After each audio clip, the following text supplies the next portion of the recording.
आणि जर तुम्ही घोडबंदर रस्त्याचे मुख्य हायवेचे जर खड्डे पाहाल तर तुम्हाला कळेल की एक एक खड्डा खाली एक एक फूट खोल आहे हां, आणि जवळजवळ 10-10 फूट लांब रुंदीचा खड्डा मला वाटतं या रस्त्याला पडलेले आहेत. तरीसुद्धा याला कोणी मायबाप नाही.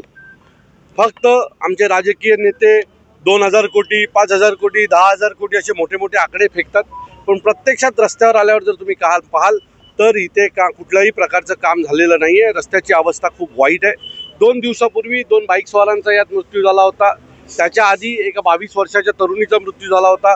मागच्या 6 महिन्यात जवळजवळ 15 ते 17 लोकांचा मृत्यू त्या घोडबंदर रोडला रस्त्यात पडून झालेला आहे. सो मला असं वाटतं जर लोकांच्या जीवनाची किंमत जर सरकारला माहीत नसेल तर या सरकारचं करायचं काय हा प्रश्न आहे.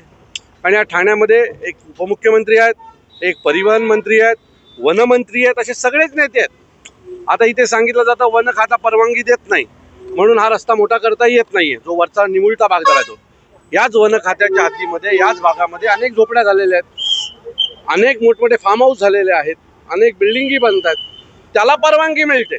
पण लोकहितासाठी जो रस्ता आहे तो मोठा करायला जर परवानगी मिळत नसेल तर याच्यापेक्षा वाईट काय असू शकतं.